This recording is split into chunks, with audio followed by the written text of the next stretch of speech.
ఇటువంటి ఐరన్ బాక్సులనేటివి ఎక్కువగా టైలర్ షాప్‌లో కనిపిస్తూ ఉంటాయి.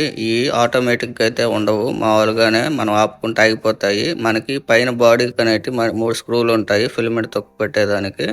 మనకి ఆ 3 స్క్రూలు గాని ఓపెన్ చేసుకున్నట్లయితే మనకి ఫిలమెంట్ అయితే లోపలుంటుంది. ఇదేందంటే ఐరన్ అనేది హీట్ అనేది రావడం లేదు ఐరన్ బాక్స్ అనేది. దానివల్ల అయితే కంప్లెయింటు.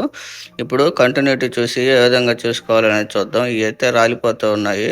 మనకి చూసుకున్నట్టయితే ఇది ఫిలమెంటు. మనకి ఫిలమెంట్ చూశారు గదా! చాలా పెద్దదిగా ఉంటాయి. ఈ టైలర్ షాపులో ప్యాంట్లు అటువంటి కాలర్స్ తోమేదానికైతే ఇటువంటివైతే ఉపయోగిస్తూ ఉంటారు ఎక్కువగా. బాగా స్టిచ్చింగ్ వచ్చేదాని కోసమైతే. ఈ ఫిలమెంట్ అనేది రిమూవ్ చేసుకోవాలంటే మనకి హ్యాండిల్ కింద ఉండే 2 స్క్రూలుంటాయి. పేసీ న్యూట్రలు. మనకి ఆ స్క్రూల నంబర్ వచ్చేసి 8 mm బిట్ అయితే మనకి పర్ఫెక్ట్‌గా సరిపోతుంది. మనకి ఇటువంటి టీ స్పానర్ అయితే ఈజీగా ఉంటాయి. మనకి లోపల స్క్రూలు అట్లాంటివి ఓపెన్ చేసుకోవాలన్నట్లయితే ఒక టెక్నీషియన్ కాడ టీ స్పానర్లు ఉంటే మనకి వర్క్ అనేది చాలా సింపుల్‌గా అవుతూ ఉంటుంది. చూశారు కదా! చాలా సింపుల్‌గా ఇప్పుడు కటింగ్ బ్లేడ్‌తో ఓపెన్ చేయాలన్నా మనకి లోపల తగులుతూ ఉంటాయి. లేదా నో స్ప్రేయర్ ఉంటే ఈజీగానే తీసుకోవచ్చు. మనకి 2 స్క్రూలు తీసేసిన తర్వాత మనకి ఫిలమెంట్ అనేది మనకి పైకొచ్చేస్తుంది. ఇప్పుడు ఫిలమెంట్ బాగుందా లేదా అన్నది క్లాంప్ మ్యాటర్‌తో అయితే కంటిన్యూటీ ఉందా లేదా అనేది అయితే ఒకసారి చెక్ చేసి అయితే మీకు చూపిస్తాను.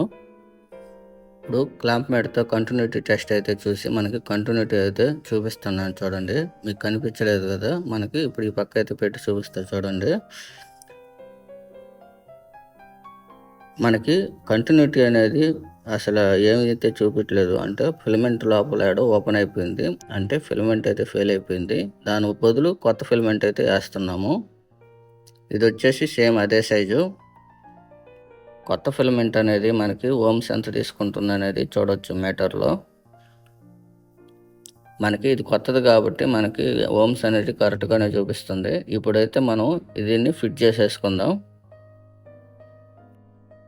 పవర్ సప్లై ఇచ్చే స్ట్రిప్‌లకైతే మనం ఇటువంటి స్లీవ్‌లు అయితే ఏసుకోవడం వల్ల బాడీకి తగలకుండా ఉంటాయి. మనకి ఈ స్ట్రిప్‌లనేటివి 4 పక్షాలుగా ఉండడం వల్ల అయితే మనకి ఎక్కట్లేదు. ఇదేందంటే ఆ మూలలనేటివి అంటే ఆ కోణాలనేటివి కట్ చేయడం వల్ల మనకి స్లీవ్ అనేది నీట్‌గా ఎక్కుతుంది. అంటే ఆ మూలగా ఉంది గదా! 4 పక్షాలుగా అది కోణాలనేటివి కట్ జేసేయాలి. అప్పుడేందంటే స్లీవ్ మనకి చాలా నీట్‌గా ఎక్కుతుంది. ఈ స్లీవ్‌లు ఏసుకోవడం వల్ల మనకి చాలా బెనిఫిట్ ఉంటాయి. బాడీకి తగలకుండా కూడా. ఇది సైజ్ వచ్చేసి 5 mm. 5 mm అయితే కొద్దిగా టైట్ ఎళ్తాయి. మాములు చిన్న ఐరన్ బాక్సులకైతే సరిపోతుంది. ఇది పెద్దది కాబట్టి కొద్దిగా 6 mm అయితే మనకి పర్ఫెక్ట్‌గా ఉంటుంది. టెర్మినల్స్‌కి సప్లై ఇయ్యాలంటే కరెక్ట్‌గా బెండ్ చేసుకోవడం వల్ల మనకి పర్ఫెక్ట్‌గా అయితే లోపలైతే కూర్చుంటాయి. మనం కొద్దిగా అడ్జస్ట్ చేసి బిగించుకున్నామంటే లోపలికి బెండ్ అయిపోతాయి. ఈ విధంగా బెండ్ చేసుకొని అయితే నేను బిగించుకుంటున్నాను. మనకి సైడ్‌లు గాని తగులుతున్నట్లు అనిపించినట్లయితే మనకి పాత ఫిలమెంట్ ఉంటుంది గదా! మైకా ఇది పక్కా ఇన్సులేటింగ్ మెటీరియల్ హీట్‌ని కూడా తట్టుకుంటుంది. 4 పక్షాలుగా కట్ చేసి నేనైతే ఆ వైర్స్ అనేటివి మన కేబుల్స్ లోపల ఉన్నాయి గదా! స్ట్రిప్పులు అయి తగలకుండా అయితే లోపలైతే సైడ్‌లో అయితే పెట్టుకుంటున్నాను. ఎందుకంటే ఇది చాలా ఆనగా వచ్చినాయి కాబట్టి ఏడైనా తగిలే అవకాశం ఉంటుంది. దానికోసం అయితే పాతది ఉంది గదా! అది కట్ చేసి అయితే 4 పక్కలైతే పెట్టుకోవడం వల్ల సేఫ్టీగా ఉంటుంది. ఫ్యూచర్‌లో ఎప్పుడైనా తగిలే అవకాశం ఉంటుంది కాబట్టి నేను ముందుగానే ఆ మైకా అనేది కట్ చేసుకొని 4 పక్షాలుగా లెఫ్ట్, రైట్ అనేది దాంట్లో సైడ్‌లో అయితే పెట్టుకుంటాను తగలకుండా. మనకు అది ఒక సేఫ్టీగా ఉంటుంది.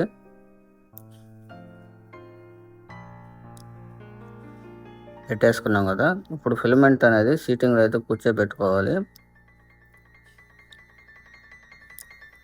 మనకి ఏడైనా తగులుతున్నట్లయితే ఒక రివర్స్ స్క్రూ డ్రైవర్‌తో ప్రెస్ చేసుకుంటూ ఉండాలి. మనకి హార్డ్‌గా ఉన్నది కాకుండా కొద్దిగా పుల్లతైన అలాంటి వాటిలతో నిదానంగా అయితే ప్రెస్ చేసుకోండి కొత్తగా చేసేవాళ్ళు. లోపల స్టిప్పులైతే మనం ముందుగానే టైట్ చేసుకునేటప్పుడు తగలకుండా అడ్జస్ట్ అయితే కొద్దిగా అయితే పెట్టుకోవచ్చు. ఆ విధంగా చూసుకొనైతే పెట్టుకోండి. ఇప్పుడైతే మనకి లోపల ఏడ తగలలేదు నాకైతే. పర్ఫెక్ట్‌గానే ఉంది. చిన్న ముక్క అయితే ఒకటి కట్ చేసుకుంటున్నాను. అది కట్ చేసుకొని మన టెర్మినల్స్ వస్తాయి కదా! బాటమ్ సైడ్ అంటే టాప్ సైడ్ వస్తది ఇది. మనకి ఆ కింద ఒక ముక్క పెట్టుకోవడం వల్ల ఏందంటే ఆ రూటింగ్ అనేది కొట్టుంటారు. లోపల పిన్స్ వచ్చేదానికి అవి ఒత్తుకోకుండా మనకి బాగుంటుంది. ఒకవేళ ఒత్తుకున్నా షార్టేజ్ కాకుండా ఉంటాయి. ఆ విధంగా పెట్టుకోవడం వల్ల మనకి బాగుంటుంది. ఈ పాత అట్టలు ఉన్నాయి కదా, ఇవి అయితే పొడి పొడిగా రాలిపోతూ ఉన్నాయి. ఇవి ఎందుకు పెడతారంటే బాగా సీటింగ్ అయ్యేదానికి, అంతేకాకుండా మనకి హీట్ అనేది పైకి రాకుండా, అంటే పై బేస్ ఉంది కదా, పై బేస్ అనేది ఎక్కువ రాకుండా హీట్ అనేది ఉపయోగపడుతుంది. కాకపోతే అది పొడి పొడిగా రాలిపోవడం వల్ల నేను పాత ఫిలమెంట్ ఉంది కదా, అంటే పాత ఫిలమెంట్ మైకానే మనం పైన అయితే పెడుతున్నాం. ఇది పెట్టుకున్నా సరిపోతుంది, అడ్జస్ట్ అవుతుంది. మనకి ఇంకా పర్ఫెక్ట్గా ఇన్సులేషన్ కూడా ఉంటుంది. కాకపోతే ఉంటే అట్ట పెట్టుకోవడమే మేలు. కాకపోతే నాకు కాడ లేదు కాబట్టి ఇదే కట్ చేసి, సీటింగ్ అయితే కట్ చేసి కరెక్ట్గా ఇదే పెడుతున్నాను. మనకి ఇది కూడా బాగానే ఉంటుంది. కరెక్ట్గా సీటింగ్ చూసుకొని ఎక్కడ వైర్లు తగులుతున్నాయి అనేది చూసుకొని అక్కడ కట్ చేసుకొని పెట్టుకుంటే సరిపోతుంది. ఇక్కడ మనకి వైర్లు అయితే తగులుతాయి. దానికోసం అంటే పూర్తిగా అయితే లోపలికి పోదు. దానివల్ల ఏంటంటే ఇక్కడైతే నేను కట్ చేసుకుంటాను లోపలికి పోయే దానికోసం అయితే. ఇప్పుడైతే సీటింగ్ కూడా ఇంకా ఎక్కువ కట్ చేయాలి, అంటే తగులుతా ఉంది. ఇంకొద్దిగా లోపలికి అయితే కట్ చేస్తున్నాను నేను. ఇప్పుడైతే పెట్టి చూద్దాము. ఇది వచ్చేసి పై పక్క రావాలి, ఫిలమెంట్ అనేది పై పక్క రావాలి. అంటే కింద అనేది డైరెక్ట్గా పెట్టేయాలి, లేదంటే హీట్ అనేది చాలా లేటుగా వచ్చే అవకాశం ఉంటుంది. ఫిలమెంట్ కూర్చునేటప్పుడు ఇసుక రేణువులు ఏమన్నా పాత ఏమన్నా ఉన్నట్లయితే నీట్గా క్లీన్ చేసుకోవాలి. లేదనుకోండి ఆ ఫిలమెంట్ టైట్ చేసేటప్పుడు ఒత్తుకొని బాడీకి వచ్చే అవకాశాలు ఉంటాయి. ఐరన్ మెటల్స్ అట్లాంటివి ఏమైనా ఉంటే తీసేసుకోండి. ఇప్పుడు మనకు పర్ఫెక్ట్గా అయితే సీటింగ్ అయితే సరిపోయింది కదా. ఇప్పుడు పాత ఏ విధంగా అయితే వాషర్లో పెట్టుకొని మనం నట్లు వేసుకొని అయితే టైట్ చేసుకుంటే సరిపోతుంది. టాప్ పొజిషన్ అనేది మనకి కదలకూడదు. ఒకవేళ కదిలినట్లయితే వాషర్లు వేసైనా టైట్ చేసుకోవాల్సి ఉంటుంది. మనకి ఒకవేళ కదులుతుంది అనిపిస్తే డబుల్ వాషర్ వేసి టైట్ చేసుకోవాలి. కదులుతూ ఉన్నట్లన్నా కూడా మనకి లూజ్ కాంటాక్ట్ మీద లైఫ్ తగ్గిపోయే అవకాశాలు ఉంటుంది. ఫిలమెంట్ అనేది బాగా టైట్గా ఉండాలి, అప్పుడే మనకి హీట్ అనేది పర్ఫెక్ట్గా వచ్చేది. మనకి హీట్ అనేది చాలా త్వరగా వస్తూ ఉంటుంది. ఇప్పుడు 3 పక్కల సమానంగా టైట్ చేసుకోవాలి. లూజ్ లేకుండా అయితే పర్ఫెక్ట్గా బిగించుకోండి. గ్యాప్ ఉన్నట్లయితే మనకి వాషర్ అనేది వేసుకొని టైట్ చేసుకుంటూ ఉండాలి. మనకి గ్యాపులు రాకూడదు, కదలకూడదు ఐరన్ బాక్స్ అనేది. అప్పుడైతే మనకి పర్ఫెక్ట్గా ఉంటుంది.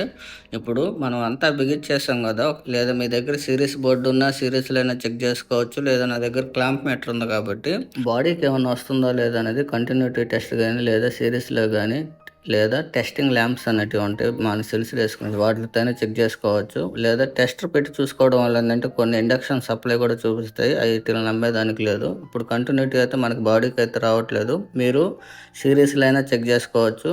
ఇదైతే బాగానే ఉంది, మనకు రెసిస్టెన్స్ వాల్యూ చూపిస్తుంది, బాడీకి అయితే లేదు.